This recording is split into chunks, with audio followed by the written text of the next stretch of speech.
సంక్రాంతి మనమందరము పెద్ద పండుగగా చేసుకొని ఆచరించేది సంక్రాంతి.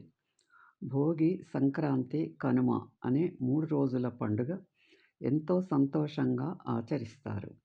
ఈ పండుగ ధనుర్మాసం ప్రారంభమైనప్పటి నుండి ప్రతిరోజు ఇళ్ల ముందు రంగవల్లులు వేసి సంబరంగా జరుపుతారు. నెలపట్టు పట్టినప్పటి నుండి ఆడపిల్లలు తెల్లవారుజాముననే లేచి ఆవు పేడతో గొబ్బెమ్మలు చేసి గుమ్మం ముందు వేసిన ముగ్గుల మీద పెట్టి పసుపు, కుంకుమ, ఎన్నో రకముల పూలతో పూజిస్తారు.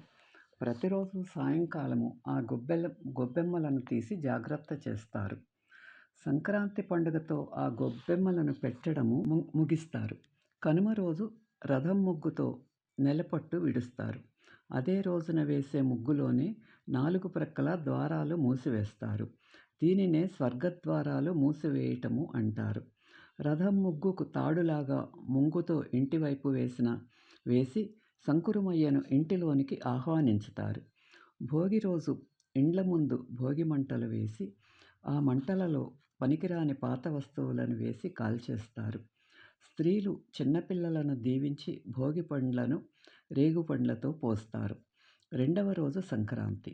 ఈరోజు తెల్లవారుజాముననే లేచి నువ్వుల నూనె శరీరానికి మర్దనా చేసి నలుగు పెట్టుకుని తలస్నానం చేసి కొత్త బట్టలు ధరించి శివాలయమునకు వెళ్ళి శివునికి ఆవు నేతితో అమృతాభిషేకం చేయిస్తారు. మధ్యాహ్నానికి ముందే తమకు తోచిన రీతిలో దాన ధర్మాలు చేస్తే పుణ్యం వస్తుంది. మూడవ రోజు కనుమ. ఇది వ్యవసాయము చేసే రైతులకు ఎక్కువ ప్రీతికరమైనది.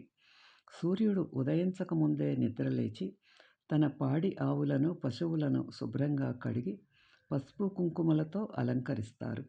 తరువాత పాలతో పొంగలి చేసి కులదైవాలకు నైవేద్యం పెట్టి తరువాత తమ పొలాలలో చల్లి వస్తారు. సంక్రాంతి పండుగకు రైతులకు పంటలు పండి ఇంటికి వచ్చే ధాన్యముతో ఎంతో సంతోషముగా ఈ పండుగను జరుపుకుంటారు.